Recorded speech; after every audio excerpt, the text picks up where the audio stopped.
Mari mengenal saintis Islam.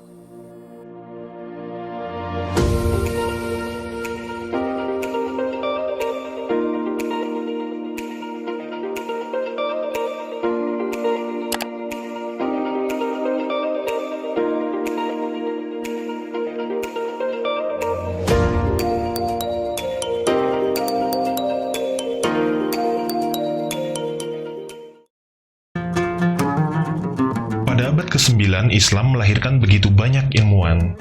Salah satu di antaranya adalah At-Tabari. Ia adalah ilmuwan muslim pertama yang mendedikasikan diri pada bidang sejarah dan tafsir Al-Quran. At-Tabari lahir di Amal Tabaristan tahun 224 Hijriah atau 838 Masehi. Ia lahir dengan nama Abu Ja'far Muhammad bin Jarir. At-Tabari adalah sosok yang haus akan ilmu pengetahuan. Sejak kecil, ia telah menyukai sastra dan sejarah. Ia juga sosok yang sangat cinta pada Islam. Di usia 7 tahun, ia telah menjadi penghafal Quran. Pada usia 8 tahun, ia dipercaya menjadi imam sholat di kotanya. Dan saat berusia 9 tahun, ia telah menjadi seorang penulis hadis. Kecintaannya yang dalam pada Islam dan ilmu pengetahuan mengantarkan At-Tabari untuk menuntut ilmu ke berbagai negeri. Mula-mula ia merantau ke Baghdad untuk memperdalam pengetahuannya di bidang sastra, filsafat, dan geologi. Di tengah perjalanannya menuntut ilmu di Baghdad, At-Tabari juga memperdalam pengetahuannya di bidang ilmu tafsir dan hadis. Selain ke Baghdad, At-Tabari juga menjelajahi berbagai negeri untuk menuntut ilmu, seperti ke Mesir, Mekah, Syria, Irak, Persia, dan negeri-negeri muslim lainnya. At-Tabari termasuk ilmuwan yang sangat produktif dalam menulis gagasannya. Setiap hari, ia menulis 40 halaman. Kebiasaan ini ia lakukan selama 40 tahun. Kegigihan At-Tabari dalam menuntut ilmu mengantarkannya menjadi seorang sejarawan muslim pertama sekaligus ahli tafsir Al-Quran pertama di dunia. Ia bahkan disebut-sebut telah memberikan 2 kado luar biasa bagi dunia, yaitu karya sejarah dan tafsir Al-Quran. Karya sejarah monumental yang dihasilkan At-Tabari adalah kitab Akhbar Ar-Rasul wal Muluk atau Sejarah Para Nabi dan Raja. Kitab ini menjadi kitab sejarah berbahasa Arab pertama di dunia yang ia tulis dalam 150 jilid. Agar lebih mudah dipelajari, At-Tabari kemudian meringkas kitab ini menjadi 15 jilid.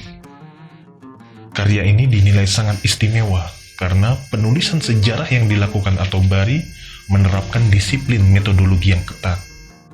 Ia bahkan memberikan analisis-analisis yang akurat pada berbagai peristiwa sejarah di dunia, baik pada era Hijriah maupun pada era sebelum Hijriah. Kitab ini sengaja ia susun agar manusia dapat mengambil pelajaran berharga dari berbagai peristiwa sejarah yang terjadi. Di belahan bumi barat, karya At-Tabari ini mendapat pengakuan yang luar biasa.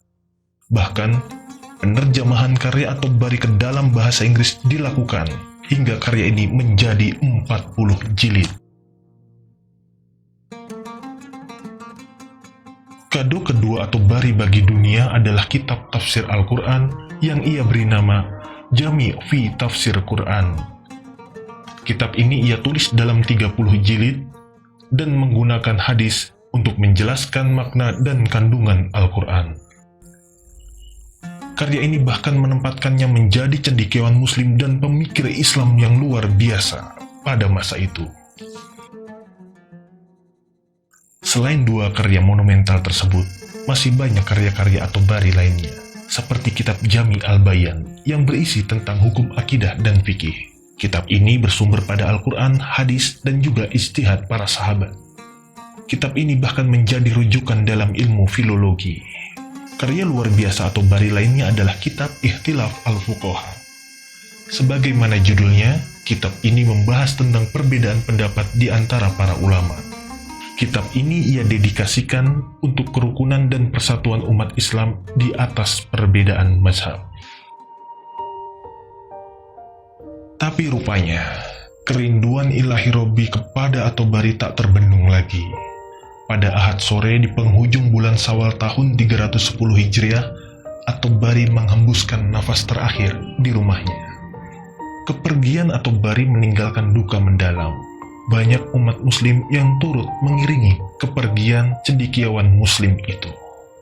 Salah seorang murid At-Tabari mengatakan, sebelum wafat, gurunya sempat berwasiat. At-Tabari mengatakan, kerjakanlah apa-apa yang kutulis dalam karya-karyaku, janganlah menyalahinya, perbanyaklah mengerjakan sholat dan berzikir.